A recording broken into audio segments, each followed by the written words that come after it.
All right, looks like we're all settled in here, so we're gonna get this thing going. First off, before we begin, I want to thank Kwede and folks here at Pan African Connection for allowing us this communal space to come in and facilitate this community discussion here. So okay, going. How we're gonna do this is I'm gonna go ahead and get started off and introduce myself. My name is Justin Bent. I'm here representing National STS and the local chapter of PSU in Arlington at UTA campus. I'm also representing NARPR Dallas here, and yeah, I'm.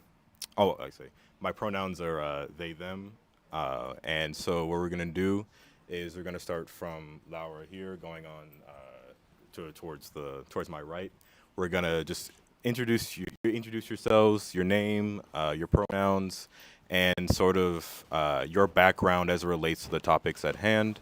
Any sort of information that you feel like is vital for the audience to know, just go ahead and just go with that, and yeah, let's start.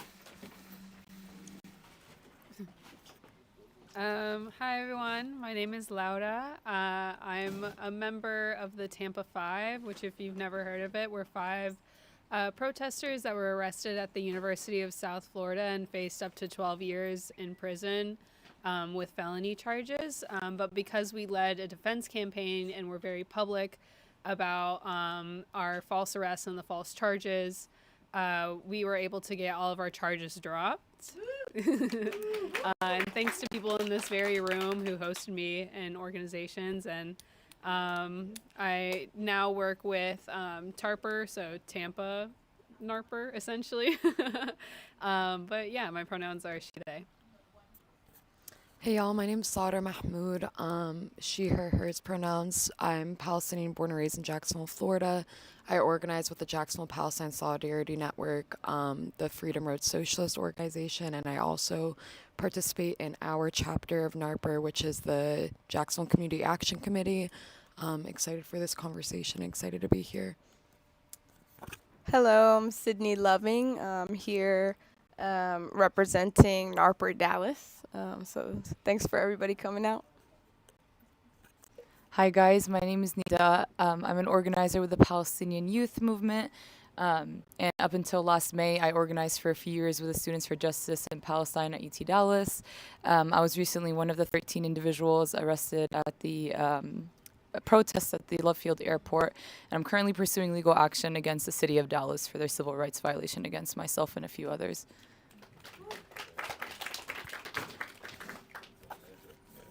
We got a star-studded cast here, y'all. It's gonna be amazing. So, of course, we're all here gathered to speak about the question of liberation as it relates to the Black liberation struggle within the U.S., as well as a global struggle against imperialist occupying forces. More specifically, we're talking about the Israeli occupying force within Palestine, and to sort of like I want to sort of set the foundation for exactly what it is that we're talking about, and what do we exactly mean by liberation. So I'm gonna pose this first question to our panelists here. So when we talk about national liberation and the struggle for Black liberation, what do these terms mean on paper and in practice as they relate to our organizing? So we'll take about maybe two, maybe three answers from the panelists, and we'll move on from there. Whoever wants to go first, can go ahead. I'll go ahead and take it on. So when we talk about national liberation, it's because we understand that. Speak up a little bit. Okay, sorry, y'all. So national liberation refers to the fight to liberate our nations, right? Like, so that's what it means. We understand that, for example, Black people in the U.S. constitute a nation. I'm not sure if folks here are familiar with the Black Belt thesis. Raise your hand if not. If you're not familiar. Okay, you guys have some reading to do. It's a very interesting theory. So when we talk about national liberation, it's the understanding that we're facing oppression on multiple reasons, right? So it's like we have the class oppression, we have the subjugation of working people because we are workers, but we also have the subjugation of certain nations and people because of the nations they come from. This exists for Black people in the U.S., but also Palestinians as well. I'm going to wrap it up there and see if any other panelist wants to add. Yeah, thank you, Sara. That's a great grounding. I'll speak a little bit more to the Palestinian struggle, like for national liberation, and what that means a little bit more. And we understand that the struggle for Palestinian national liberation is a struggle against settler colonialism and the imperialist forces of the world, which you mentioned in your intro. And that's because we understand Zionism as a violent settler colonial ideology. And it's one of the few remaining foreign settler colonial occupations in the world. And it has a goal of creating a pure ethnic colony. So when we speak about Palestinian national liberation, we must understand that there's an emphasis on the complete liberation of the land, right? From the river to the sea is a very literal. It has a very literal meaning, right? And that's our stated goal. You asked what the stated goal on paper is, and in practice, what that looks like is we begin by, our objective is to liberate the land, but we begin by liberating our people, right? So that looks like building national consciousness and institutions for our communities. It looks like engaging in joint struggle, like we are in this panel right here. It looks like legitimizing and setting the discourse around Palestinian liberation. But yeah, I hope that makes sense.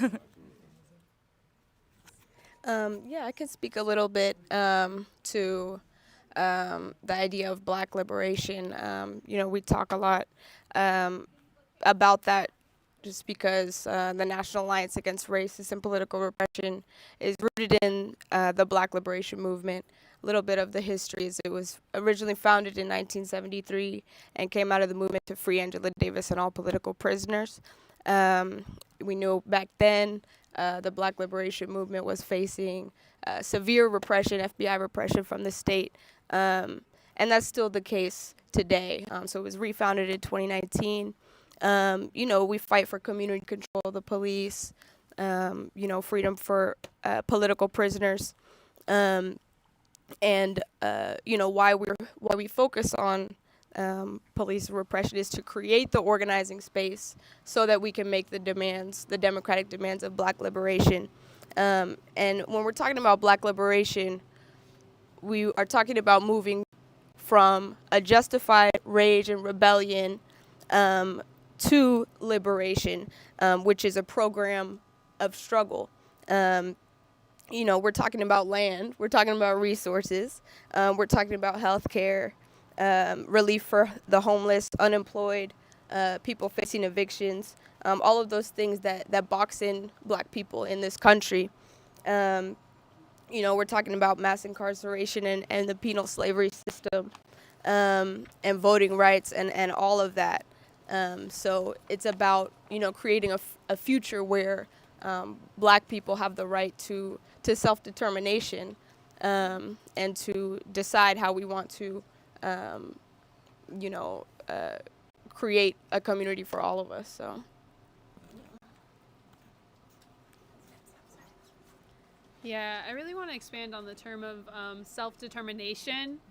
And so what this means for both and all people fighting for liberation is the ability to determine what you learn and what you are supposed to do with the knowledge that you learn, because we know here in the U.S. that our history, what we're taught in schools, what our kids are taught, and even what we're taught in college, where we're supposed to be more free thinkers, it's very limited. It doesn't show the true history of what happened, and that's on purpose. It's to keep us from being awake to what our potential is. And so, what our potential is unlimited, but it is because of what we learn, because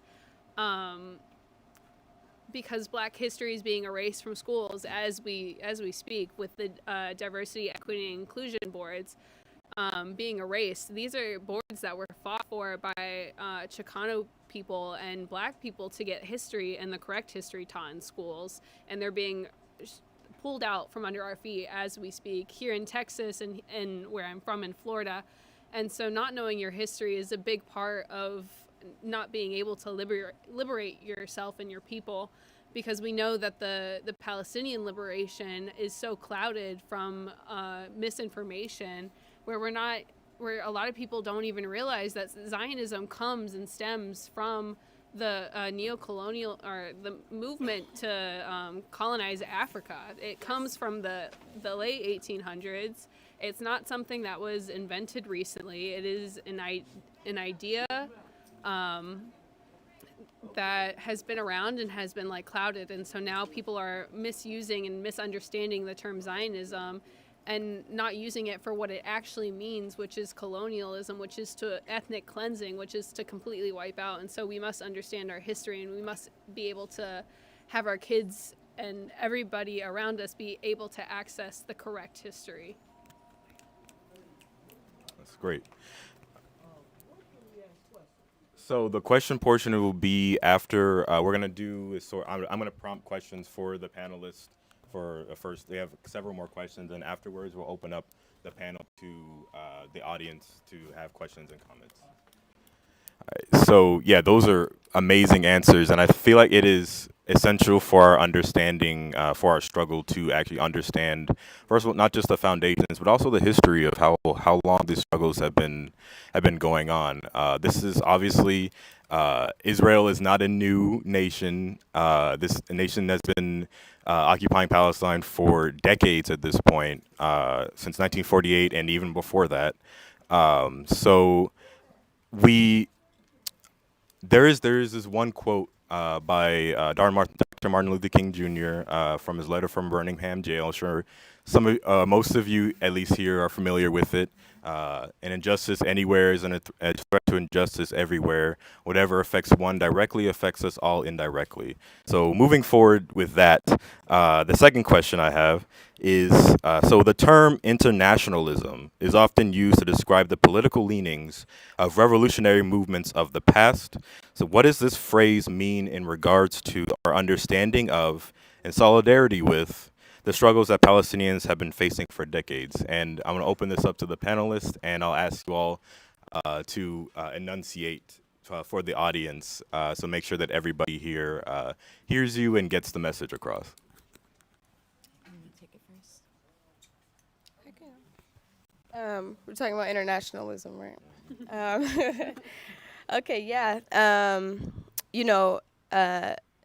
It's a really important fight. We're going to talk, obviously, a lot today about, the shared experiences of repression for Palestinians and Black people, but the connection of our struggles goes a lot deeper than that. Also, just want to note that we don't forget how Palestinians in Palestine and across the world marched for Black lives during the George Floyd rebellion. Everyone here should understand how Palestine got to where it is today, because if we don't understand what Israel is, then we don't understand the imperialism and colonization that happened here, that's happening in Africa and across the world. And there's a reason that historically our leaders in the Black liberation movement have been concerned about this struggle for a free Palestine, because Black and Palestinian solidarity, it's not an act of charity. 𝗣𝗓𝗡𝗟𝗦𝗧𝗦 called Zionism Africa's direct enemy, we can talk about the relationship between the problems that Black Americans face here in the U.S.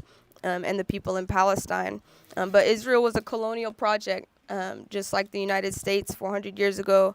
Palestinians face apartheid, like our brothers and sisters in South Africa not even 30 years ago.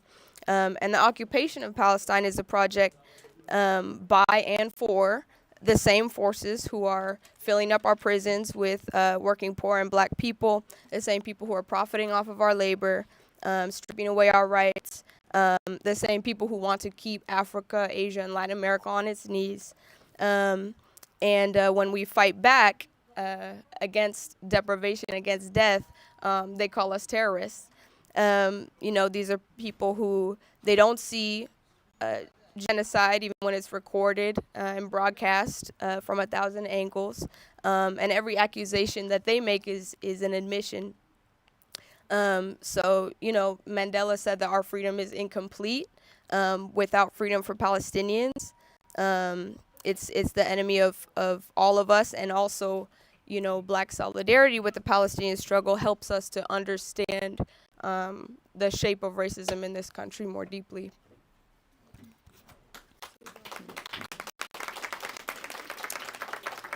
I don't have much to add to what Sid said, but I do want to I think the point about we don't do this as an act of charity is important to be very clear on.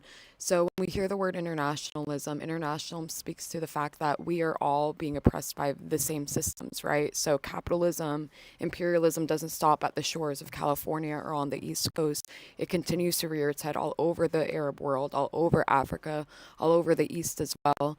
And that's our common enemy, right? So it's like our Palestinian people are struggling for liberation because we're being oppressed by the Zionist settler colonialists, and those people are being funded by the U.S. Those people also funded apartheid in South Africa.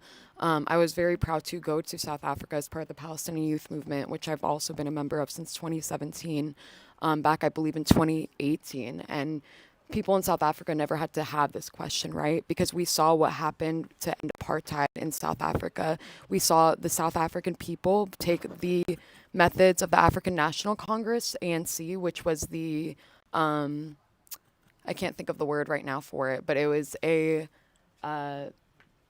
was the one who had the discussions, right? And then you had MK, the armed wing of the ANC, which we don't often talk about when we hear about South Africa. When we're taught about South Africa by the West, they always are like, Mandela was such a peace-loving person. He shook our hand.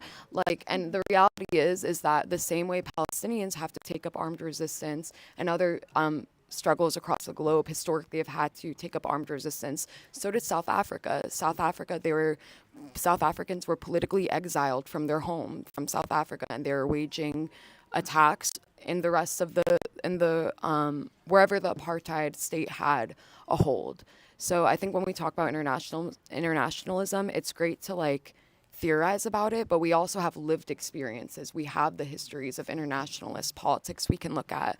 I think I can't remember if we brought it up here in the panel, but yeah, we're talking about, different Black leaders who've understood Palestine as also a first and foremost issue. When we think of the Black Panther Party, they never shied away from being internationalists. It was very clear that our struggles here aren't our struggles alone. Our struggles here are being felt by people all over the globe, and any blow to imperialism here in the U.S. is it's a blow to imperialism across the globe, right? So it's the same thing with Palestine. Any blow to imperialism in historic Palestine is a blow to imperialism across the globe that brings us all a step closer to liberation.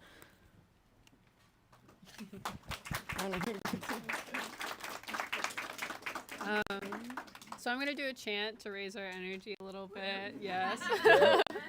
All right, just repeat after me. Solidarity is not a crime. Solidarity is not a crime. Free, free Palestine. Free, free Palestine. And something, yeah, and something else, no. So when people aren't internationalists and they aren't conscious of the term internationalism, they lose the historic demands and they lose the understanding of the historic demands. Something that is less and less talked about is the historic right to return. When you see messages coming from the Palestinians in Gaza right now, especially there was one in the Resistance News Network from families in Rafah, and they said, we will either die or return to our homes in victory. And that is being lost here in the U.S. It's victory or martyrdom for the people in Palestine. That is something that is said over and over and over again, and yet here we lose it in the U.S. We must remember that these violent systems that oppress Palestinians, that oppress our people here, that will not wither away. They will not die on their own. They must be broken down piece by piece. And that is something that when you're not an internationalist, you aren't looking for. And we must look for those facts because they are very present in our history of any type of movements. You think the American Revolution happened because people signed a document? No, people went to war. It turned into America, which, whatever. But it ended a colony and, started a new one. But anyways, and so that, it's really important to know, once again, the history of Palestine, the historic demands that have been waged, and what is being consistently said, because there are demands here that are being brought up in the U.S., which I guess makes sense for our conditions here, but what are Palestinians in Gaza actually calling for, and what have they been calling for over 75 years? I'll just add very briefly, they touched on everything and said it much better than I could have. But really, I think internationalism is more than just the political framework that ties all of our struggles together. It also pushes us to really point fingers at who is the common enemy, right? Who are the structures that we are challenging, and who are we up against? And the truth is that, we understand the U.S., especially as individuals living in the belly of the beast, right? As the imperialist empire, right? And the imperialist empire needs to be weakened, and it can't be weakened from just one front. And that's why we engage in internationalism, and we engage in joint struggle. And you mentioned this, really, to weaken imperialism, whether as Palestine as the leading anti-imperialist struggle, I would say right now, that's weakening it for everyone. It's weakening the U.S. as an imperial empire for everybody, and pushing forward the path for liberation for everyone. That was amazing answers to this prompt, y'all. Again, you just said it, but I definitely couldn't have said it better than y'all just put it. Yeah, I know. When we talk about, as I'll say this, as a history student, a lot of times I see the ways in which history has been taught, has been sold to us as a sort of like, oh, well, it happened because of one person was the main driving force for this. Or, these people achieved these rights because they were consistently doing like peaceful protests, or they were, towing the status quo line and sort of like following the mainstream ideals of society at that time, and just like slowly pushing people forward, slowly making demands. But no, really what happens in every single instance of a call for revolution, a call for the end of a occupying force, the end of a systemic disparagement, has been the direct result of direct action, direct result of people who have seen the utility of disrupting society at different levels to call to attention the oppression that is being wrought upon marginalized nations. And just through my studies, I've just noticed how invested the colonial powers, imperialist powers are in sort of like framing this, what I like to call cultural tax on our movements, on our people, to sort of give the ideas that they are on the right side of history, that they are the ones that are being the civilized, quote unquote, this very charged word, side in this sort of in these exchanges.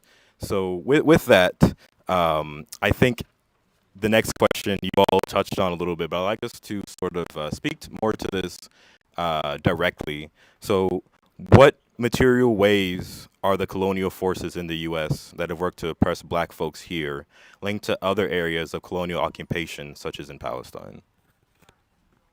I can just start briefly, and then I'll pass it off to some other folks. So I feel like another panelist will speak to the deadly exchange, right? So the training of U.S. police by Israeli occupation forces and what that means for us, especially knowing that police brutality is like an issue that impacts Black liberation movements, and historically the police have been used, and that is their purpose, to repress and surveil our movements. But I also want to speak to like a more, I guess, local application of it that I feel like here in Texas will also probably be a little bit similar to. So in Florida right now, we're having our Florida legislative session, right, for the 2024-2025 year.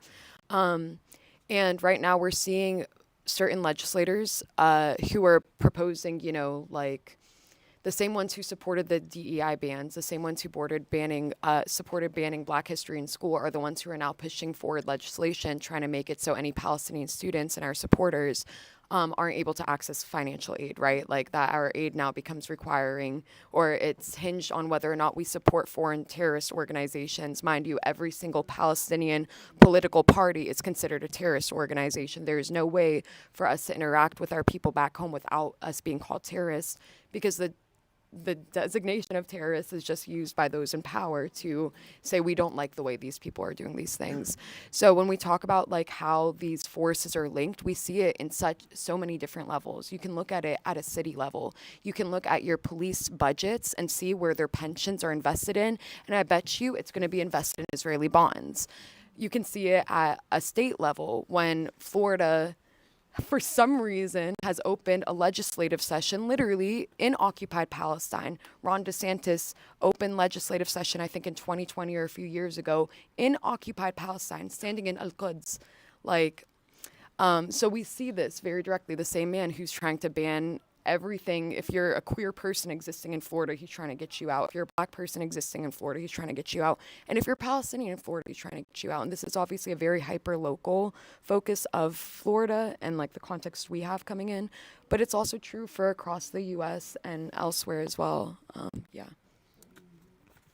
thank you for that. You mentioned the deadly exchange. Just to talk a little bit more about that, that's one of the most dangerous places for us here as Black Americans, where the state violence in the U.S. and in Israel come together. Where police, ICE, Border Patrol, and Israeli soldiers, police, border agents come together to share their we share best practices. They share their worst practices. They share their worst practices, to extend and expand repressive policing here and in Palestine. So we see massive spying and surveillance, deportation and detention, imprisonment and attacks of our activists, racial profiling, and all of that. And you mentioned before, from the very beginning, the creation of the American police, they've been in the business of trying to snuff out our protest movements, especially the Black liberation movement. And in the recent decades, we've seen these increasingly militarized tactics. We had tanks on the street here in 2020. And that process of militarizing the police forces is rooted in imperialism, and it's rooted in America's war making all over the world. And that includes the funding and the support for Israel. So there's an exchange of not just technology, but also obviously there's a exchange of weapons and practices that the United States uses against Black and brown people here. So it comes back to our streets. The money lands in these arms corporations. The weapons and tactics land back on our streets. And I talked earlier about NARPR and why we focus on police repression and the fight for community control of the police, because we have to expose and end the police state to make the greater organizing space for Black liberation in the United States and liberation for all oppressed people.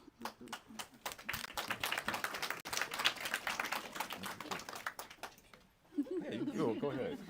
We love hearing from you. So the way I thought about this question a little bit, it made me think about, the parallels, what we see that is, Palestinians being subject to and what we see Black and brown folks subject to here in the U.S. And they already brushed on it, like the deadly exchange is the prime example, right? But not just that, I think even the use of the carceral system, as a means of suppressing any forms of resistance. So just in the past few months, we've seen that the number of prisoners, of Palestinian prisoners in Palestinian Zionist entity prisons has nearly doubled, right? And then we think back to what you mentioned, like the surveillance and the crackdowns on like the Black Panther movement in the 60s and 80s, right? So we see these parallels. We see the same tactics, the same methods to oppress us, right? Because it's linked to the same system. I even think to like settler violence in Palestine and the increase of settler violence and the history of white supremacist attacks on Black communities in the U.S. Just recently, we saw that a member of our community was stabbed in Austin, right? These things are all very much related, and they manifest in the same way in the U.S. and in Palestine. Another thing that comes to mind right now is just the history of medical experimentation that the U.S. has, subject Black people to, and we're seeing happen right now in Palestine, and it has been happening. I mean, just a few weeks ago, we heard about the bodies that were returned to their families in Gaza, and they came back without organs, right? So really, like when we think of material ways that this is manifesting, that colonial structures and imperial structures like manifest violence against our people, they're almost identical here and in Palestine and all places really impacted by Western imperialism. I want to make a quick add to that because I think the point about settler violence is so important, and like what we would probably call here like white supremacist vigilante violence, like people who are not uniformed officers but believe that they can just go around killing people. So people like, from Florida, we had Jordan Davis, we had Trayvon Martin. Trayvon Martin is one of those names who we say in a room and most folks know who it is because it galvanized not just the Black liberation movement in the U.S., but it galvanized liberation movements all over the U.S. for different struggles because it was such an awakening moment. So with both Jordan Davis and Trayvon Martin, we saw white vigilantes be able to kill young Black people. Trayvon Martin's case, George Zimmerman, to this day is free on the streets. Shame, a shame. Jordan Davis's killer is locked up because the only reason that happened is because the people demanded it. They would have done the same thing with Trayvon's. They would have done the same thing with Jordan's killer that they did with Trayvon's had that not happened. And I bring that up because we also see the murder of baby Wadia, a 6-year-old shot 26 times because of the abhorrent dehumanization of Black and brown people and Palestinians that have led to that. And then we saw with the stabbing in Austin, we saw the attempted killing of the 3 young Palestinian men, Hisham, who I believe is now paralyzed. So there's so many different real applications and real examples of how we're all subjugated by the same system. And we just have to open our eyes to it.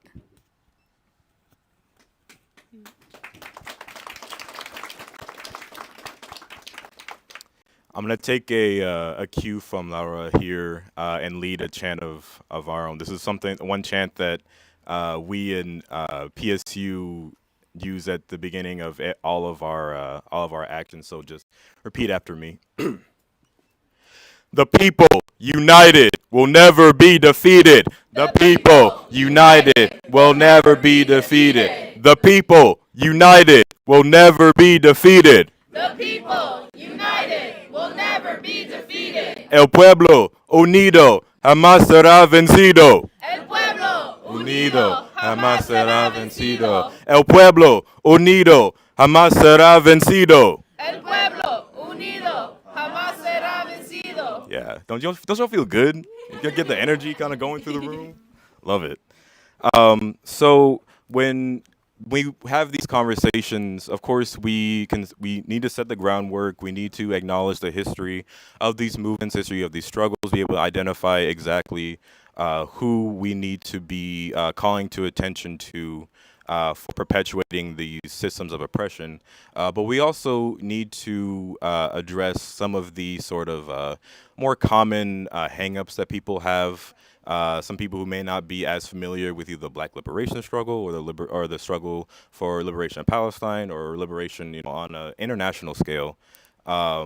And one of the main, so I'll use that to go into is our fourth question here. So when people disregard the importance of global solidarity with Palestinians with such phrases as "their fight is not our fight," what are some appropriate responses we can offer to them? We should offer to them. Yeah, I mean, I won't talk too long because I feel like we kind of answered that. You know, this sister was talking about the blows against imperialism and how we want to weaken imperialism.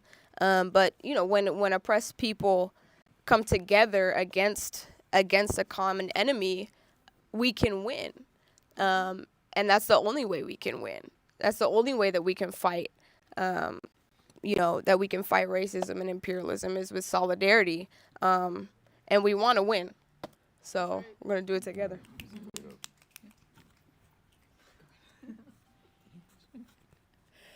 But yeah, I think I want to go back to the point of like when we fight, we win. I think one of the most like important fights for Palestinians like here in the U.S. Happened a little bit ago through if you've ever heard of 𝗣𝗡𝗟𝗦𝗧𝗦. Yeah. Yep. So she was a member of the Arab American Action Network in Chicago, which has been around for over 2 decades now, and is a pillar in the Arab community over there. And she herself was a Palestinian who had to leave Palestine after she was wrongfully imprisoned by the Israeli occupation forces and was sentenced for 10 years in jail, and wrongfully so. And they tortured her and tortured a confession out of her. And when she came to the U.S., they asked her questions about, you know, if through like immigration processes.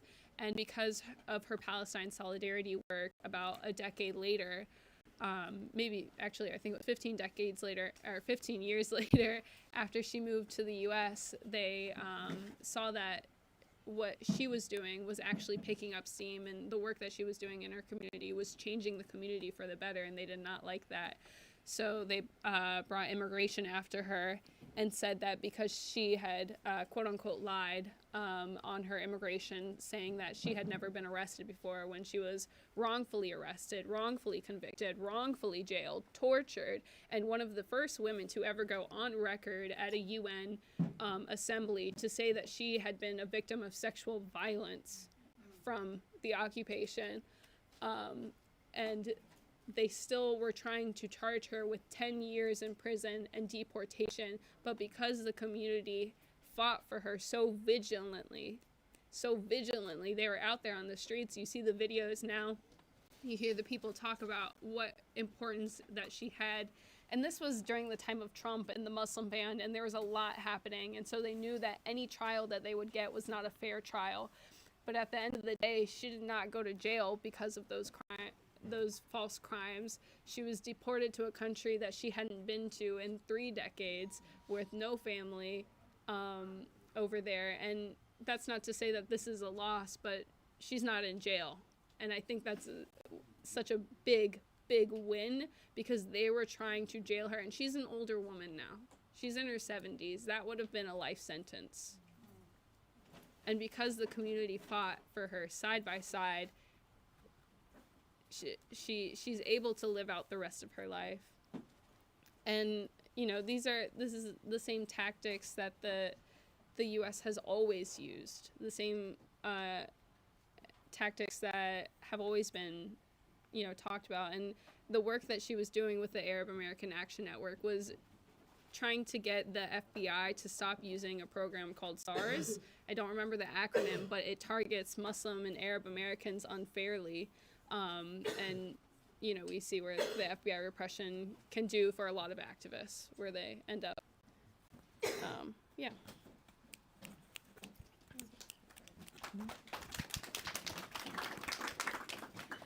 So everything y'all said, and plus when I first heard this question, I guess my thought also goes to like this idea that we have a moral obligation as people living, you know, in the belly of the beast, right? We understand that Israel and its existence and what it does, it cannot be possible without the material, diplomatic, and military support that it receives from this country, right?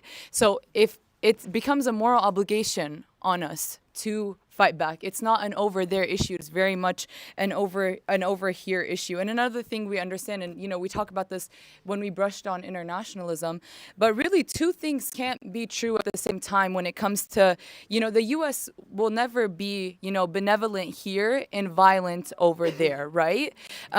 So with that understanding, we have to, it comes to the natural conclusion that the fight is not two fights, one here and one in Palestine. It's the same exact fight. And just one more time on the moral obligation point, the U.S. gives Israel $3.8 billion every year. In the past few months, an additional, $14 billion has been sent to Israel. We sell them all the weapons, right? We allow for the weapons manufacturers to thrive in the U.S. that gives Israel weapons. It really becomes our duty, our obligation to stand up and fight against this. There's no other way really to frame it.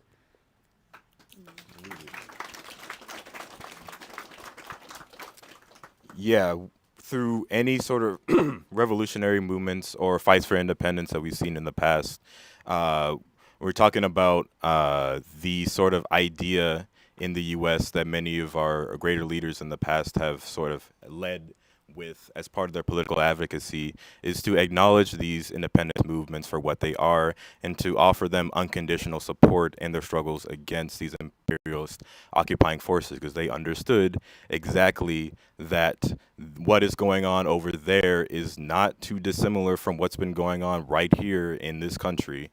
Has been wrought against, especially Black and Indigenous, and as well as Asian Americans, people within this country, through the development of America as a colonial force in and of itself.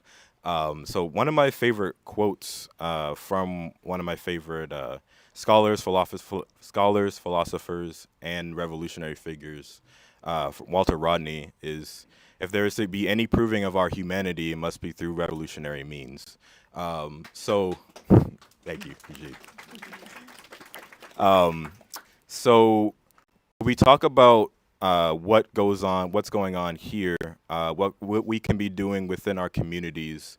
A lot of people, especially people that I've talked to, have come to me saying, "Hey, I really support your initiative. I really support, the campaigns that you're pushing for.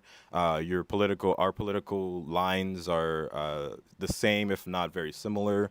But I'm over here in this part of Texas that may not have as y'all aren't over here where I go to school. Y'all aren't over here where I live. It seems like it's just me." Me and maybe like a couple other like-minded individuals that sort of have this drive to continue the struggle and fight for liberation and solidarity with these movements, with these initiatives. So they come to me and say, "Hey, well, what can we do? How do we sort of get involved with these initiatives? What can we do at home? When we're away from these rallies, away from these, larger congregations, to sort of advance these struggles forward in our own times." So with that, I want to go ahead and move to our last question here. For those who desire to do something to aid in the Palestinian struggle against the imperial force of Israel, but feel geographically isolated from the struggle, what ways can they offer material support and solidarity to Palestinians right here in their homes? I'm going to keep it very quick and then pass it off to some of these very amazing speakers. But join an organization, You have, if you're Palestinian or Arab, you can join the Palestinian Youth Movement. If you're in Dallas and you want to do joint struggle work and building between solidarity between Black liberation and Palestinian liberation, you can join DARPA. If you're not in Dallas, there's NARPA everywhere, so just contact one of us and we can plug you in. We have stuff in Florida for you to join. I also am going to plug Freedom Road Socialist Organization as well. Join an organization that has programs and specific plans and action to fight for our communities, right? Because there's book clubs, there's reading clubs, and there's organizations. Make sure you join an organization that's going to put their feet on the ground, put their bodies on the line, and do what they say that they're going to do. And all the folks on this panel right now are part of some of these organizations, so you can come speak with any of us afterwards about what that looks like. Oh, sorry. You know, if you need like an agenda template, like we got y'all. Like it means sitting in meetings and talking about like what you need to do and why you need to do it, and most importantly, taking steps to do it. Because you can sit in meetings where people talk about strategy and tactics all day long, but at the end of the day, if nobody's going to take up a role, no, it's not going to get done. And there's different ways that you can organize based off your location, based off of your conditions that you're in. You know, New Orleans has a great organization. It's called No Ship, New Orleans Ship, where they try to stop the ports from going to Israel, right? So, you know, obviously, I think we're landlocked. I don't really, ish. But there's things along that line. In the organization that I work with, Tampa Bay, we changed their name recently, but TARPER. Because we focus on police crimes and community control of the police, and we know that our police have the opportunity to train over in occupied Palestine, our demands are for our city. They make sense for our city. It's to ban any and all training to occupied Palestine, to ban the mayor to go to occupied Palestine, which she has done before. It's kind of hard because she's a Democrat, a lesbian, and used to be a conservative, so she checks a lot of boxes for a lot of people. So, not me though. And to apologize to the Palestinian community, because it's the largest in Florida, and she has consistently ignored them, allowed people to call them terrorists, allowed the Proud Boys to be at our protests, allowed the cops to harass us and arrest some people.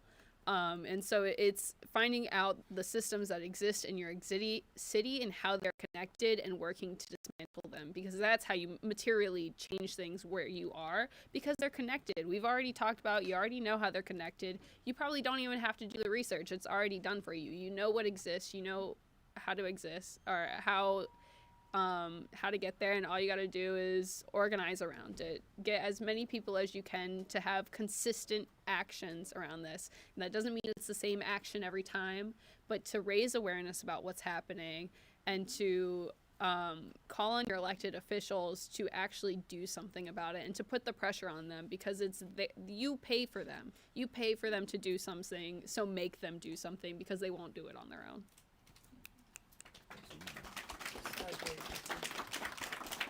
Yeah, I'm sorry, I'll just add very, very briefly, but another thing that we're hearing a lot, besides, you know, the fact that, yes, it's baseline, you know, join a local organization, get involved in the way you can, but something that's even a little bit more simple is, like, you know, use social media as an outlet to center Palestinian stories right now and center Palestinian voices. Another thing is I encourage everybody to think about ways that we can actually shift power. And I'll speak specifically to college students here. You know, get involved on your campus with a local SJP, with a local PSC, with an organization that is really going to challenge the university, specifically because our universities here in the US, almost all of them, they invest in corporations that are facilitating the genocide of our people right now. So my call is to the college students in the crowd, you know, get involved in your local student organizations. Students have so much power. And, you know, it's time for us to push divestment calls across the country, and it starts on university campuses. So that's all my contribution here, yeah. All right, yeah. I'm glad that you brought that up, because, you know, I am a college student. I actually got involved with the struggle when I first got to UTA campus about 2.5 years ago. Damn, it's really been 2.5 years. And I graduate this semester, actually. So, but yeah, I was one of those people. I came on to UTA campus, like, okay, you know, I'm here. I'm gonna see, like, where are the organizations, you know, that are really about it, really about that action. You know, I was one of those people I would, you know, post stuff online. I do, you know, watch YouTube videos, reading on my own. I didn't really have a sort of like grounding within work that's, you know, on the ground. So I was able to meet some folks from Progressive Student Union, and I got introduced to different student orgs on campus. I met, you know, NARPR Dallas, and, you know, here I am from here. So it starts from that like spark, that initiative to just go forth and find these people around you, whether that's within your specific city or just reaching out to, you know, cities around you or areas around you where that work is already being done. So yeah, this was a great. Y'all answered these questions so well. Like, give everybody a round of applause. Like.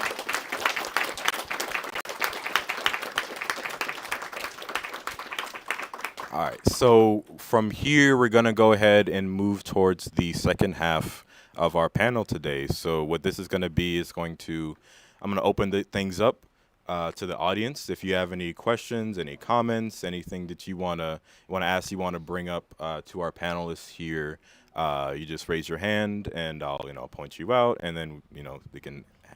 Yeah, I see the first one right here. But yeah, we'll move forward and keep going with this. Yeah. Okay, hi. Yes. My name is Carol. I'm from New Orleans. Okay, now I have no idea why they fighting over there in the Gaza. Okay, because you have to remember, all we over here, some of us, some of the African American community, the only thing we really have is the media. So, and some of us are also Christian people, and I'm 63, and I was raised Christian, and I was always taught that that land was where Christ walked, you see, and that I had a woman just a couple of months ago to tell me that Christ gave that land to the Israelis, and she was a Latina woman. And then I had a woman to tell me that the war was similar to what happened with the Mexicans and the Americans, that the Israelis and the Palestinians had fought, and that the Palestinians lost the war and got moved off of the land, and then the Palestinians came back and wanted the land back, and that's how the war got started. See, you have to remember, we don't really have any way of knowing what really went on, because I still am deprogramming myself from when I was in high school in the 70s, that Christopher Columbus didn't find nothing. How could he discover something if somebody was already there? Right. You see, so there's a whole lot of deprogramming that has to go on within the black community, and it has a lot to do with Christianity. And that is a subject that you cannot really talk to our community about, because we're so embedded with that, you see?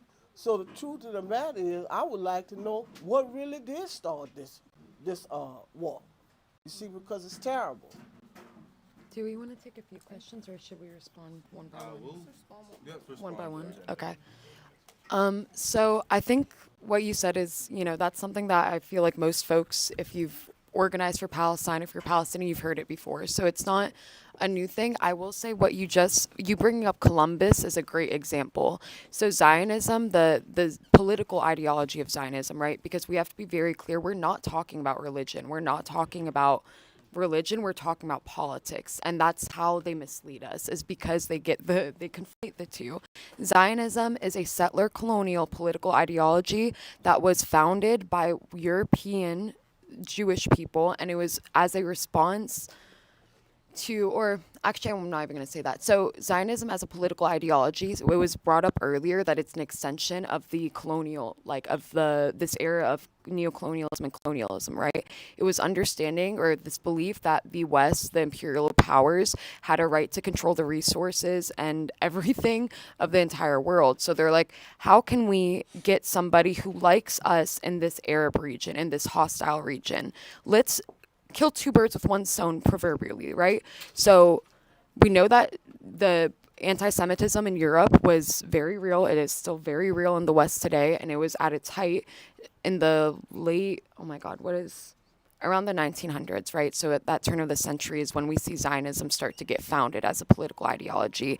And at first, Jewish people in Europe were like, no, I'm not going to go and displace other people for this fake belief that I'll be safer by doing so, because the premise of Zionism is that Jewish people can only be safe if they're isolated from the rest of the world. And that premise, any just person would be like, that's wrong. We keep each other safe. We as people, as working people of the globe, we keep each other safe. So So we have to reject that premise first and foremost. And me, I'm somebody who was raised in Islam. My mom is now a Christian. I truly don't care about the Abrahamic religions, and with all due respect to everybody who's practicing, I don't care in the sense that this is not the conversation for it. The conversation is about the right to the Palestinian people for self-determination. And it's a conversation that we'll have to keep having with our communities because, like you said, they intentionally indoctrinate us. Like, propaganda is real. We only hear about propaganda when the U.S. is calling other things propaganda. Miss Kamala Harris decided to come to Jacksonville and call a lot of things propaganda, but won't call what they're doing right now propaganda, right? So I appreciate the question. I appreciate the honesty. I think that, Palestinians, we're not... and I'll pass it on to whoever else wants to respond. We're not, Palestinian and Jewish people, we are not, pawns for this idea of the rapture and like what Christianity says, because that's how evangelists talk about us, is that they essentially want us to have this conflict so they can get what they want, and we reject that. We reject it. We know we have solidarity with Jewish communities and Palestinian communities, Arab, everybody, and we reject this idea that we have to be in constant conflict with each other because that's what white people want. And I'll end it there. Yeah, I think that was a great answer and a great question to bring up the process of deprogramming that has to happen because they lie. They lie about Israel. They lie about Africa. They lie about our history as Black Americans here. So we have to go to the root and understand the roots of Zionism. The sister made great points. And when it comes to Zionism, it was the British and the French and then the United States that used Zionism as a tool. That propagated the idea and use it as a tool to say that we can control this region, we can control, and why we say it's a colonial project at the root is because Zionism was always about removing Palestinians from that land. And creating a state that will work for imperialism and protect the interests of capital and of Europe and the United States. So, yeah. I'll keep it. Did you want to? Yeah, just keep it a little short. Sorry, I'll keep it really short. I also think everything that they mentioned was really, really great. Understanding that the historical aspect of this, and also understanding that they use these religious talking points in order to trick us so that they can manufacture consent for genocide, for the crimes they commit. That's one thing. But even if we put all of that aside, just an analysis of the conditions that Palestinians are currently living under gives us a complete understanding why Palestinians are resisting, why they're fighting back against, the Zionist entity. Palestinians in Gaza specifically, I know a lot of us have been hearing a lot about Gaza in the news. Palestinians in Gaza have been living under a 15-year complete siege. It's a complete open-air prison. For years we've been hearing from international organizations that Gaza is going to become completely inhabitable, right? Prior to this genocide even really beginning. So just looking at the dynamics of power that exist in Palestine right now, there's Israeli society and Zionism really it pushes for a state where there's a hierarchy and Palestinians are at the bottom and they want to eliminate them completely. So Gaza is literally an open air prison. They control everything that goes in and out of Gaza. Palestinians in Gaza don't have access to the same medical treatments that that people outside of Gaza do. They don't have access to food and water unless Israel gives them permission, and of course in collaboration with the normalizing government of Egypt. So really understanding that material condition there and understanding that Palestinians are living under a very brutal occupation, even with all the history aside, with all the political analysis aside, we see why people are rebelling, we see why people are resisting and why people are fighting back. So just rooting it in the conditions is also very helpful because they can say all they want to say, that this is, a battle, in the name of Jesus, it's to give people their rightful land, whatever. But in reality, we can recognize violence when we see it. We can recognize oppression when we see it, right? And and just looking at those material conditions, it tells us the story, that just sheds light beyond just what they're trying to feed us.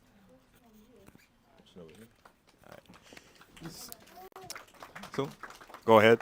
Actually, Ooh, this is like a little lollipop. This is so cute. One of the things, like my name is Holinka, and one of the things that I work around the area of food sovereignty.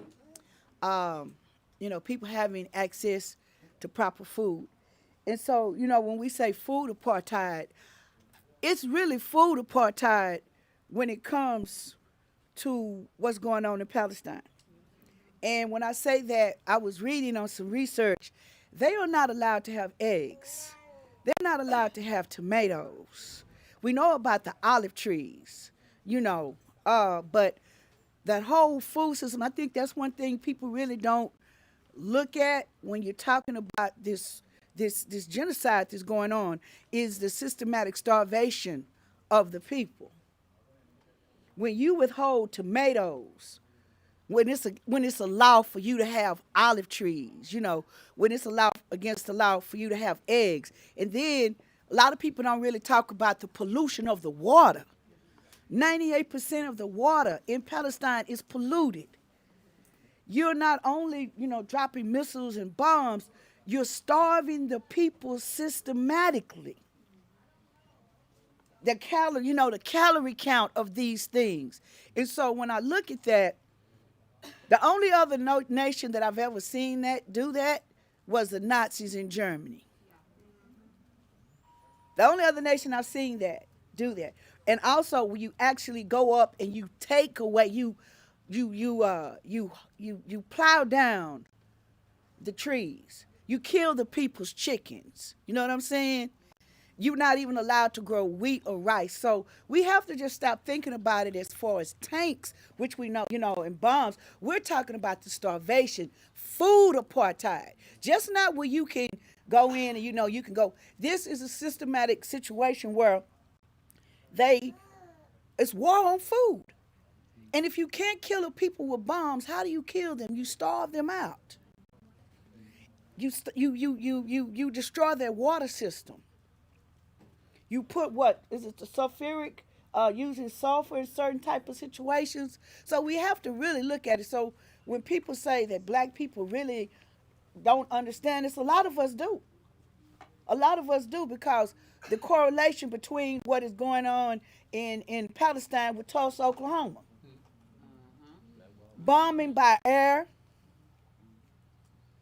coming in by land. You know what I'm saying?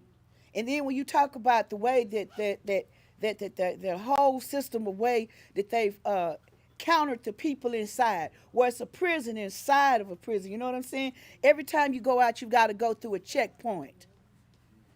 Where people in Israel can just go 5 minutes into, you've got to go 30 miles around. See, so we really must understand that this is a demographic, this is war. This is just not something, for us to be like, this is actual war. And it's an actual, and I would say this, in the next 10 to 20, 30 years, people won't even know what Palestine has ever existed. Because if you look at the pictures of what was there, if you look at what it was before 1945, the land mass of what was owned versus what's on there now, we really have to understand the solidarity has to be with these brown people, with our people over there. Because when it was going on with Mike Brown and Ferguson, it was the children of Palestine who taught the children in Ferguson how to fight the tear gas with the milk, with the mask around their face. So if we ever going to get it together, we have to understand that we cannot be ignorant to the point and say this is not about me.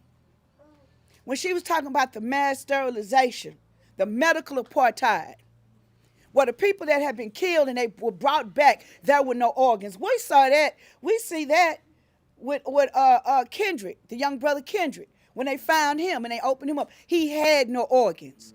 We see that in the mass incarceration in California when you read the book called Acres of Skin.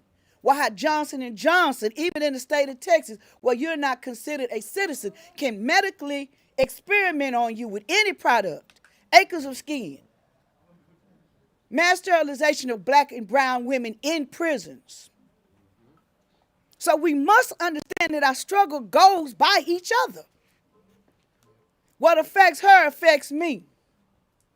Because we've all been oppressed, but the only way we're going to win is that we understand that this fight is about liberation and life. And they're trying to fucking kill us. No ends or buts are about it. This is death. And like the lady said, the family said, we will either die or we will return. That is a hell of a thing to say. You've been struggling for what, 75 years?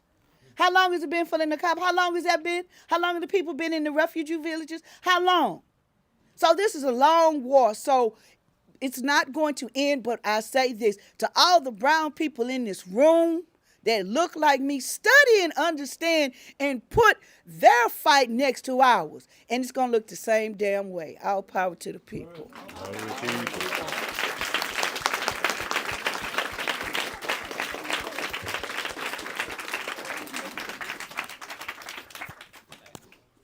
I will say this real quick. If you don't have a library card, get a library card. You'll be amazed with the amount of books that you can find for free on all the apps, Hoopla, Libby. Like, you'll be amazed. And it's all for free, and it helps your local library systems. Oh, absolutely. When I go to that, I live in a white town, When I go to that library,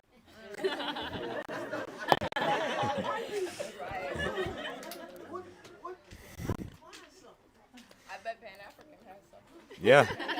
we in a communal space right here. We in a space right here. You can start reading it. Yeah. and I started in 1990. My brother woke me up in 1990. Okay, I'm 63 years old, and I'm just starting to learn our history. It's gonna take me the rest of my life to know our history. But I don't mind taking a break to learn about somebody else. Absolutely. They're just brought to the forefront of you. You see what I'm saying? So, but I'm just saying, right now, as Hurricane Katrina evacuated, they put me in a white town. You see, they didn't put me on the white side of the town because they wouldn't put me where the black people was at. We didn't know where we was at.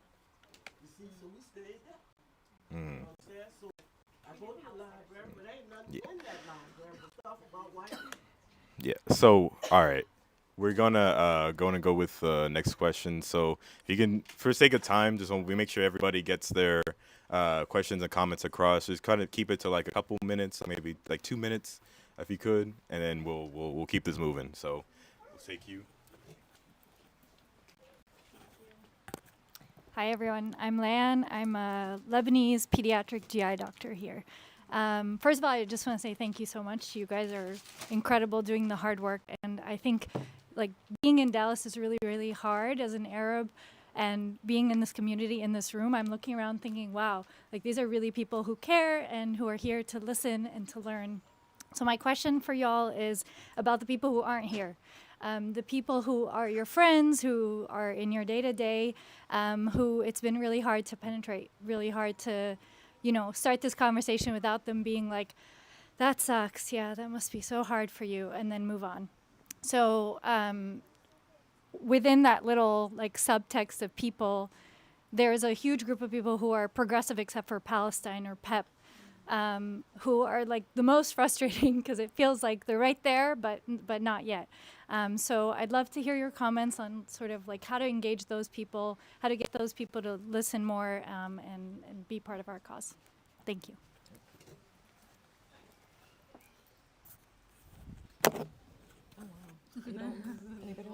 Okay.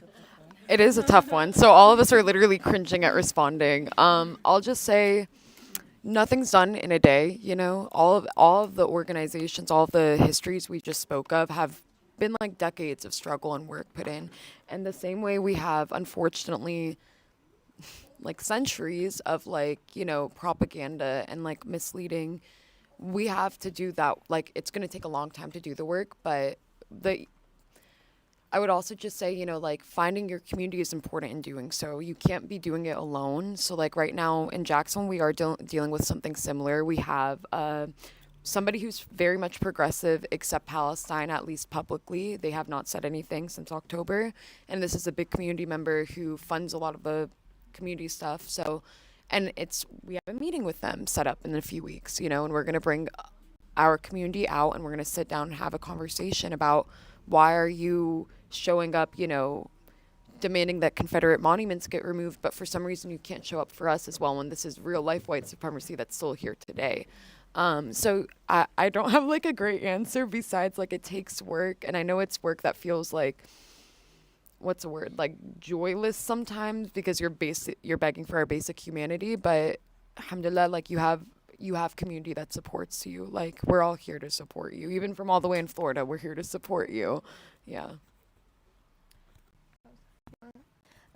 Yeah, it's a tough question. Sometimes you just have to plant the seed and move on, because you might not be the last time that they hear it, but at least they heard it from you. In organizing, we're constantly trying to bring more people into the struggle, into participating in the struggle for freedom. And sometimes you talk to people and they're just, they don't get it. They're not about it. Okay, moving on, the next person. Because for every person that's like that, there's somebody that's sitting on the fence, just waiting for that opportunity to get involved in the struggle. So we have to find those people and work with them. Yeah. And not take it personally too, because people are, you're who you are, where you were, how you were educated, your social being, that's what determines your consciousness. Yeah.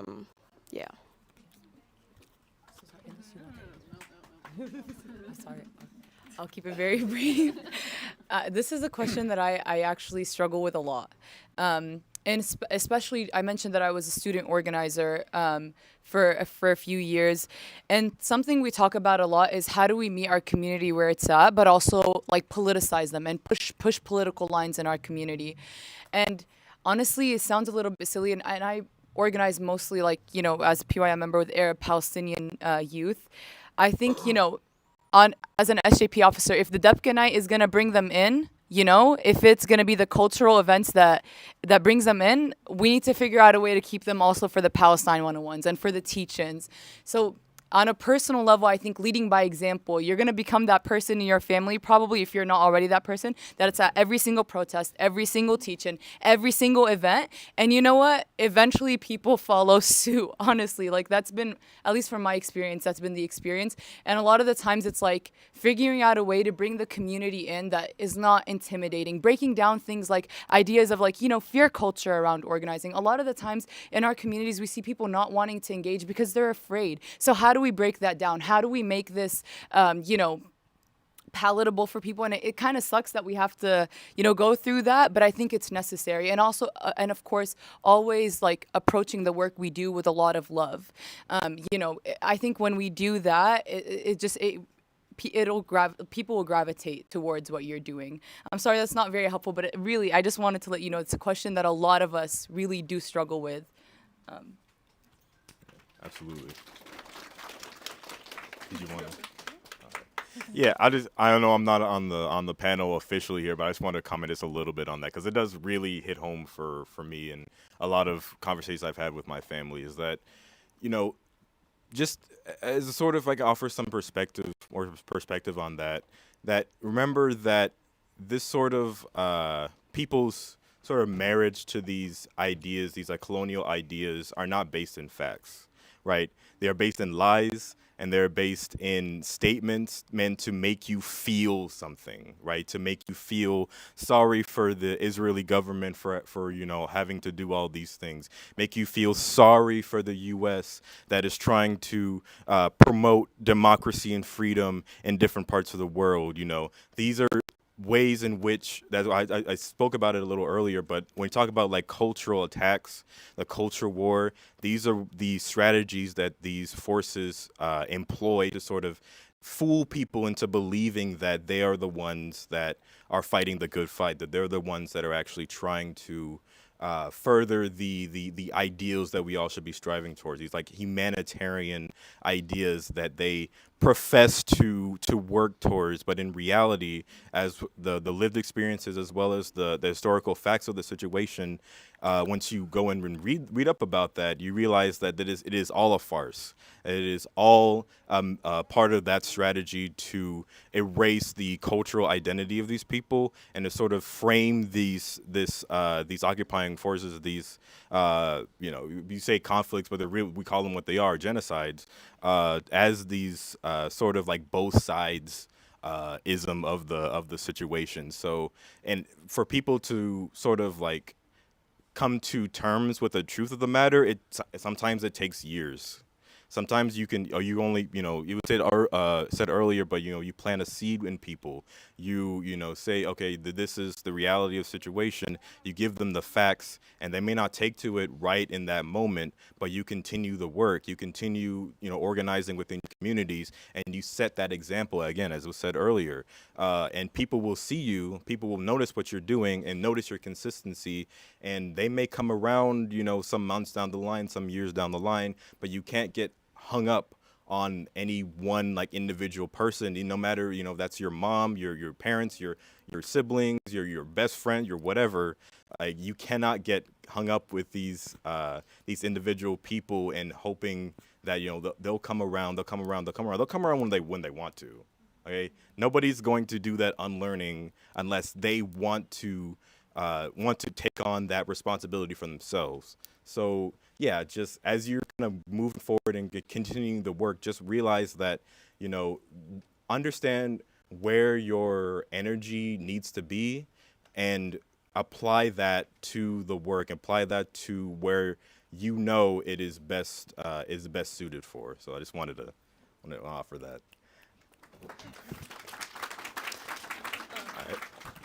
Sorry, I'm going to say something real quick.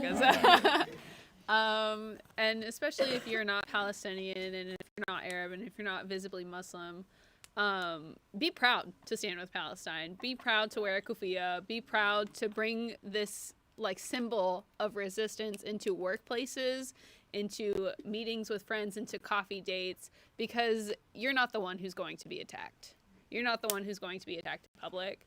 And it's important that people recognize that you care about this issue so deeply, so maybe they'll look into it. Even if you don't have to specifically talk about it, they see it. And it's also something that helps, like, bring the awareness into every space that you go to. So wear the watermelon earrings, put the patches on your backpack, wear the kufiya, put it around your bag. Just visibly show that you support Palestine.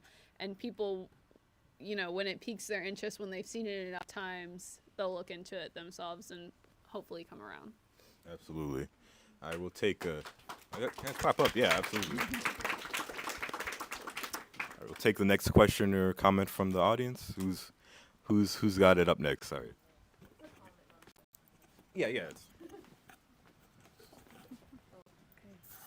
So sorry, I was a little bit late. So I don't know if you already touched on this earlier, but I did want to bring up people often think of like liberation struggles as kind of like our struggle, their struggle, right? But it really is like this, right?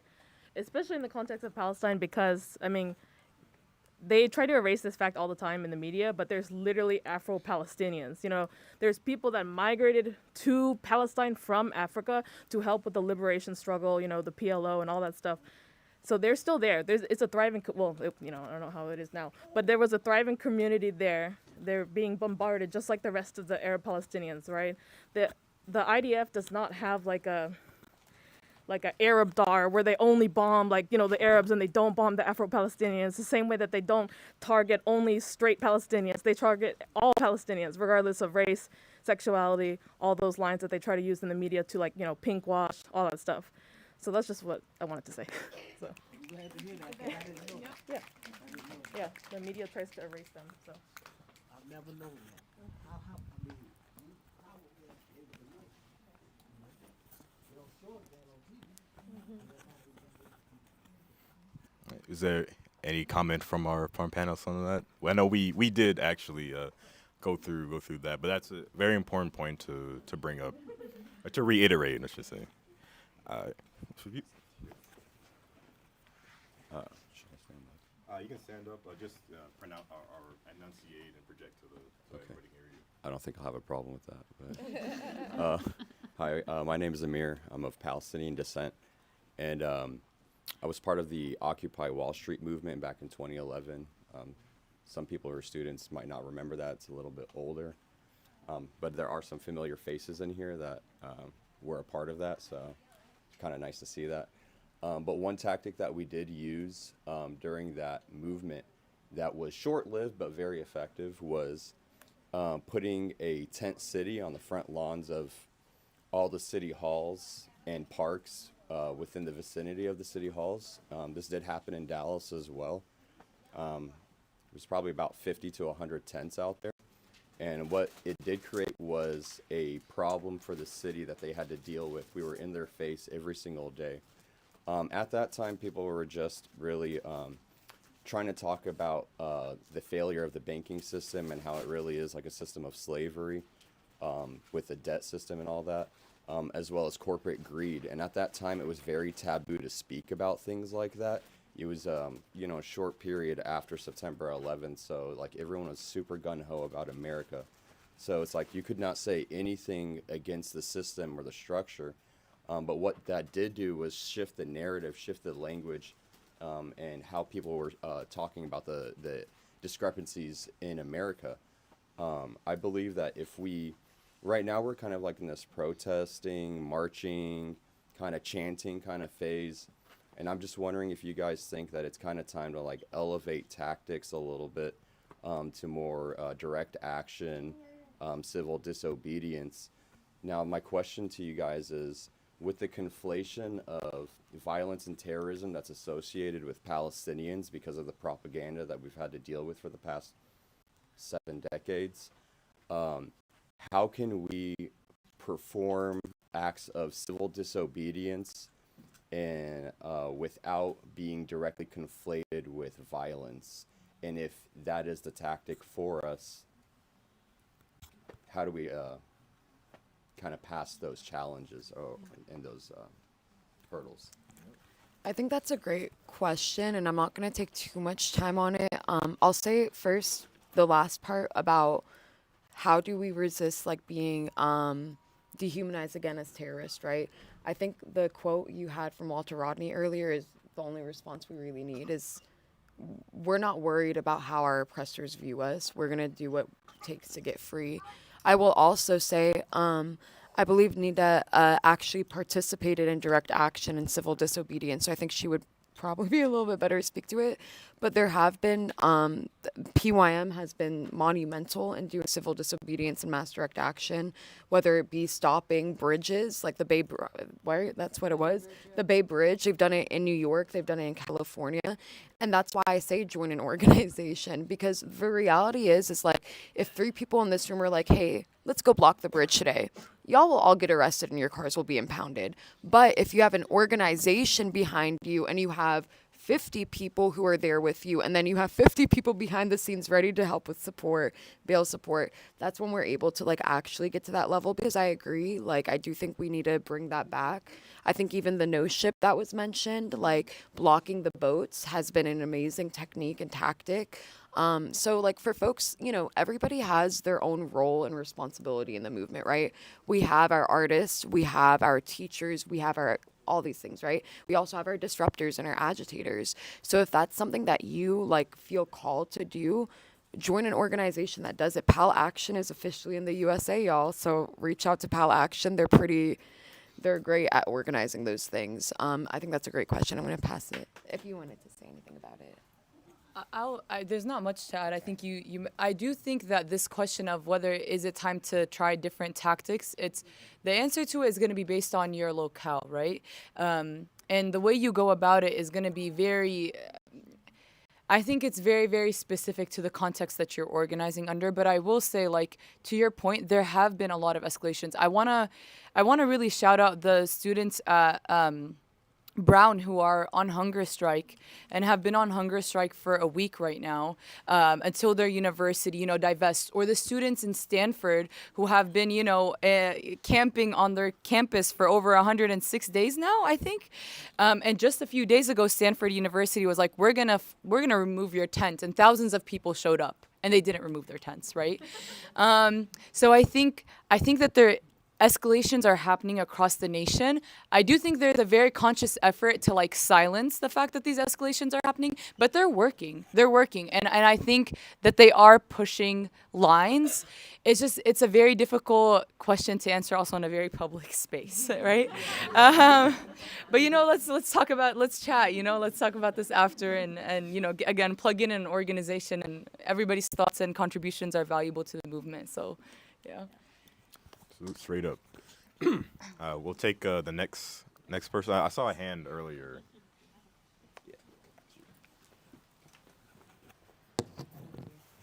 I recently read Freedom is a Constant Struggle by Angela Davis, and in it she kept talking about how Martin Luther King Jr. Didn't want to be a prominent figure, or didn't want to constantly be singled out during the movement. And I also see that a lot with 𝗣𝗑𝗟𝗦𝗧𝗦, who's recently a coming up figure in the Palestinian movement. So I was kind of wondering your guys' thoughts on prominent figures in these types of movements, and if they're harmful, or if they help the movement.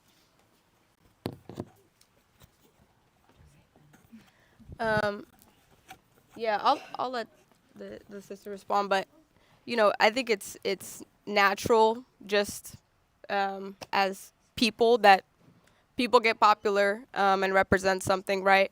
But like we said, we don't act alone. There's a very deliberate kind of painting of history as a movement of individuals making decisions, rather than a movement of collective struggle. So it's not me, it's we. I don't know why I said that. Anyway, so yeah, I'll let you. I don't even have much to add.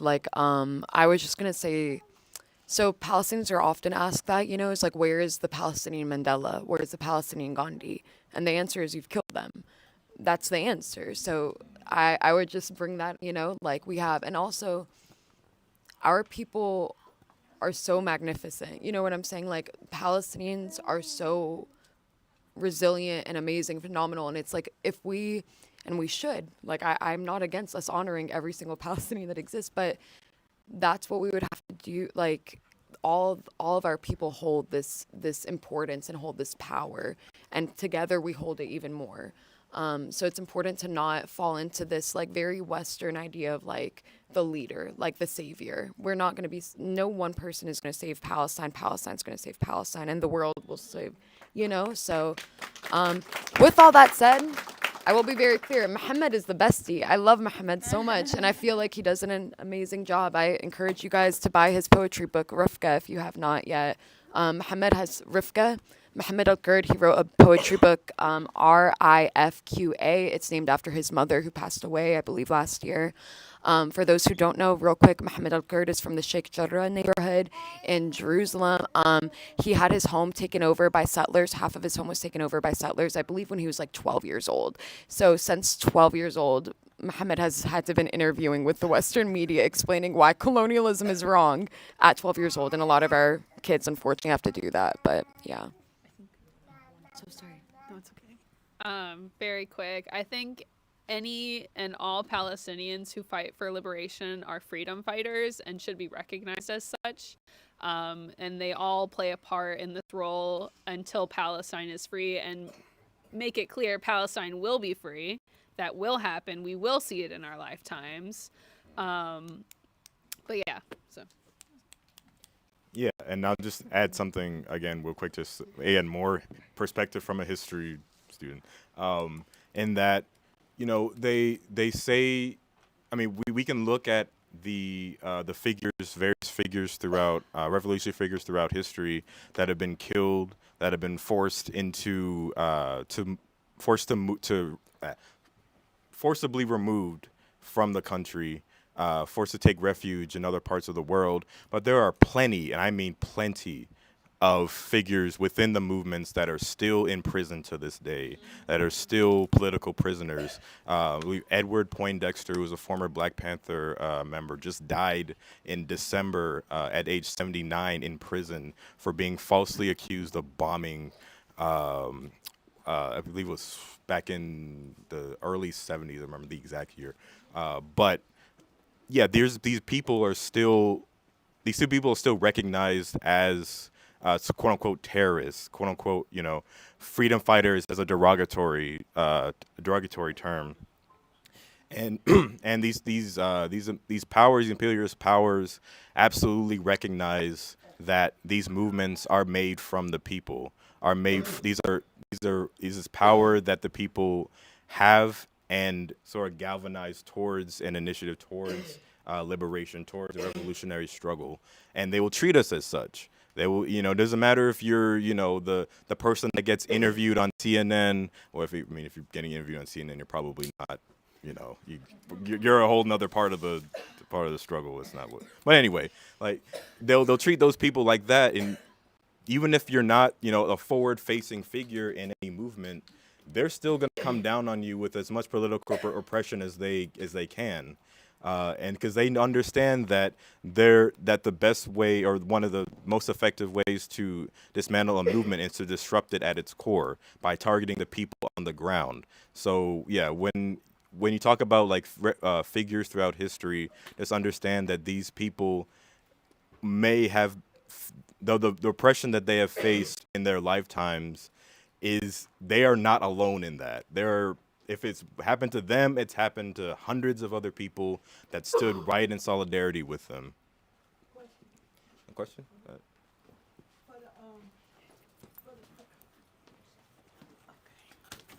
Again, for the person that said that, let me give you some information.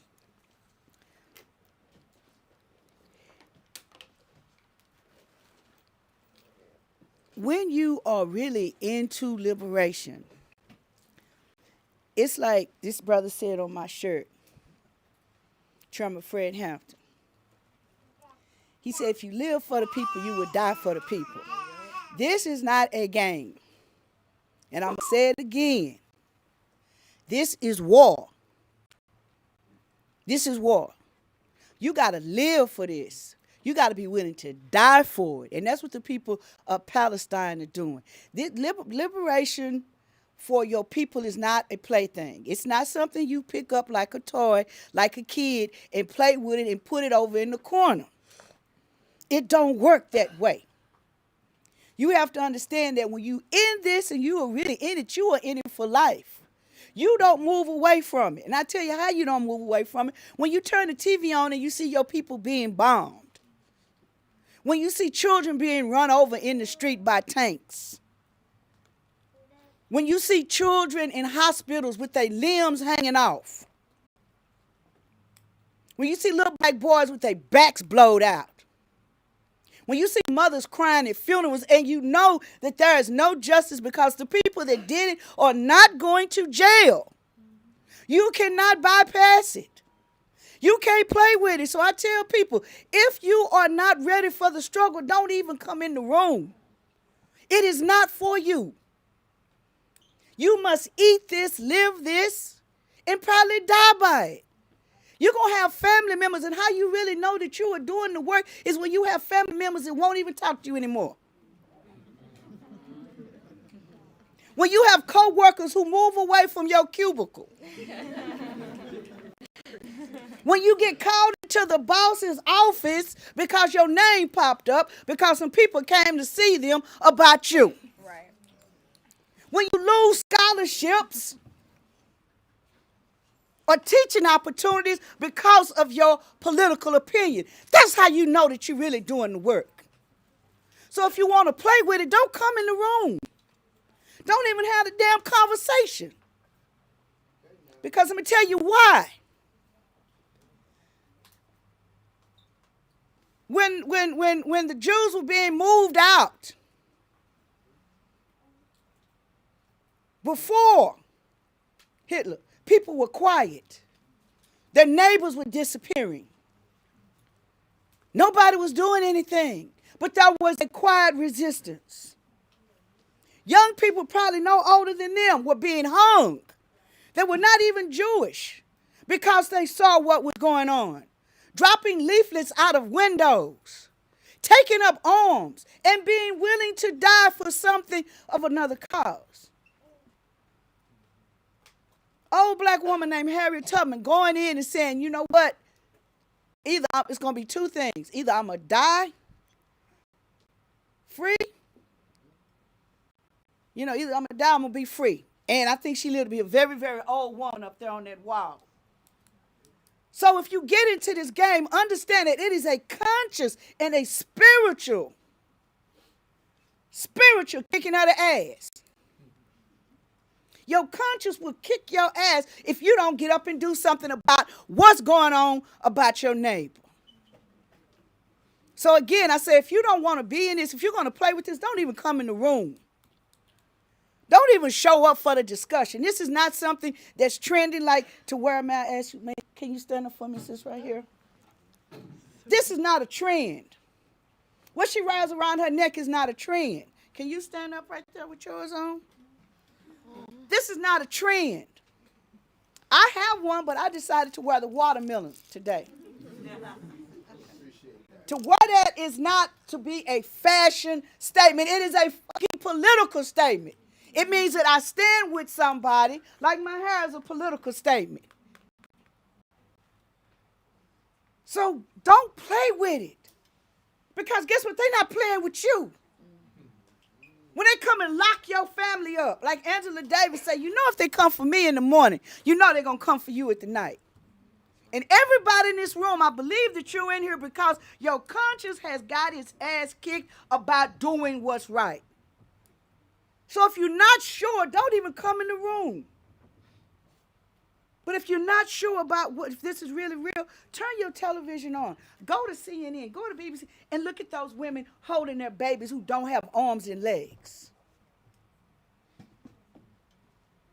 There's still no justice for Mike Brown. There's still no justice for Trayvon Martin. There's still no justice for Sandra Bland. There's still no justice for Corinne Gates. These same people that did this are walking the street. So if you think it's a game, I advise you to go somewhere else because this is not the room for you. This is not the room for you.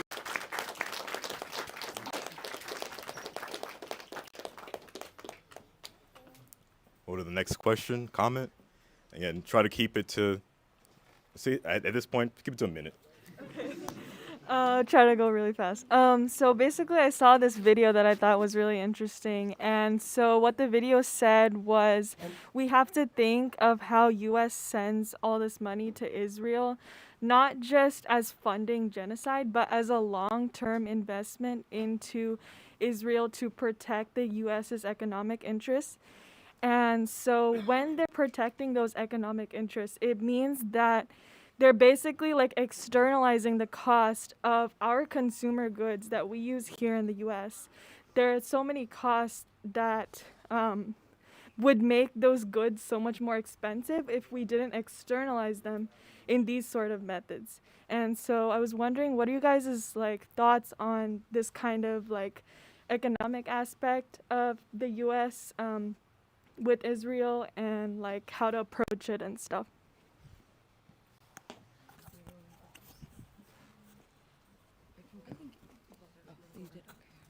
Yeah. I think this is very evident, and I'm also from the same city that Sara lives right now, in the pension that the police have, where it's their retirement funds that are tied up in Israel. So if Israel's doing good, their retirement fund is doing good. And so that gives people benefit to stand with this occupier. And so it gives people actual monetary interest, because that's what this is about. This is about people filling their pockets and keeping them filled for the rest of their lives and their children's lives. It's not about us who go day in and day out to work, who have to think, oh my gosh, I have a migraine, I don't want to go in, but I have to go in anyway, right? We're not a part of this equation. And so that's, some of the conversations that they're having is how do we expand our economic influence to continue having this apartheid country in the Middle East, to have an extension of a hand over there to then fill our pockets, right? That's what this conversation about. That's why it's not about religion. That's why it's not about like who said what, who did what first. This is about economic influence. And it's at the plight of the Palestinian people and their culture, and that's like what is dying. And so that's why, the sister over here said that to get into divestment campaigns, because that's really important. I'm talking millions and billions of dollars that uphold the industries that we live and die for. And we do not want that anymore. That must come to an end. We must not go in and go out of work every single day to uphold all of these economic systems that do not benefit us, that do not give us health care, that do not give us retirement, that do not pay us to live the way we need to live, that pay us just enough to keep the lights on, if you're lucky. I was just gonna say really quickly too, I think the individual is important, like the individual component, right? But it's like also, Israel is the largest recipient of like aid from the U.S. in all of history. And it's not because like it has a sweet, like it's not just because they're besties or like whatever. It's not like, it's because the U.S. is an imperialist country and its primary goal is to protect its interests and assets, like you said.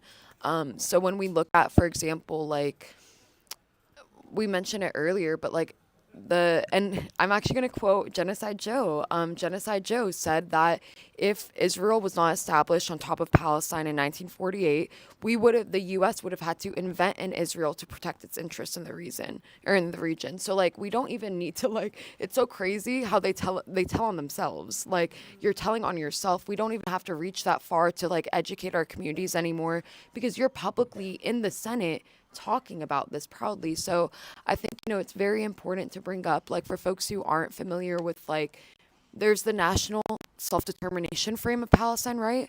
But then there's the anti-imperialist frame, and both go hand in hand. There's no divorcing, but it depends what you were introduced to first for how you understand it. So I highly do encourage folks. I think there's a book called like A Socialist Introduction to Palestine. I think it does a pretty good job at kind of laying these things out. There's probably better texts too, but I can't think of them off the top of my head. I'm sorry, you guys. But yeah, I would say like I think that's our biggest, as residents in the belly of the beast, like we have to be very clear of why our tax dollars are going to fund genocide and do all these things for housing when we can't get homes ourselves, when we don't have health care ourselves. I think that was a great question. Thank you for bringing it up. Yeah, we'll do the last one and then we'll. Okay. Yeah, I'll keep it really short. I think like centering our work also in anti-capitalism is really important, because I mean, colonialism and imperialism have always been about expansion, economic gain. So this is something we can't divorce from our reality. I mean, when we think about the U.S., sustaining Israel's existence in the Middle East, it's about expanding their economic interests. So when we understand we can't divorce those two things, it becomes central to our work that we are practicing anti-capitalism in our spaces as well. And that's why a lot of people say that Palestine, it's an anti-colonial, anti-imperialist struggle. It's also an anti-capitalist one. So centering our work around anti-capitalism is very, very integral, I think. Absolutely. Yeah, why don't you give it up a round of applause for this panel. This has been an amazing event. So what we're gonna do right now is we're gonna give people some time to get some food, get some snacks over here, sort of mingle around, meet new people, as well as get signed up with different orgs. I'm going to go ahead and just officially end this off with the same chant that you started. So repeat after me. I mean, you already know. So let's get into it. Free, free Palestine. Free, free Palestine. Free, free Palestine. Free, free Palestine. Free, free Palestine. Free, free Palestine. Free, free Palestine. Free, free Palestine. All right. Thank you, everybody.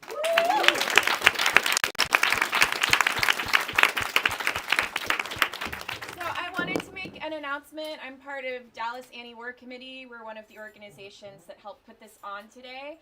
We will be going to City Hall on Wednesday at 8:30 a.m. And we're actually going to be setting up outside while people are mingling to do an art build where we have t-shirts and we've got red paint. And we're going to be painting these shirts so that people can have them to wear when we go in, so that we can have like a strong visual message for City Council.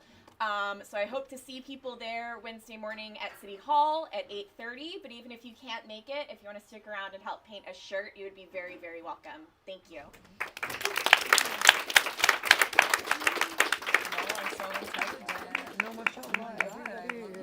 This was so great. No one like, yeah. Let's do some numbers. I know.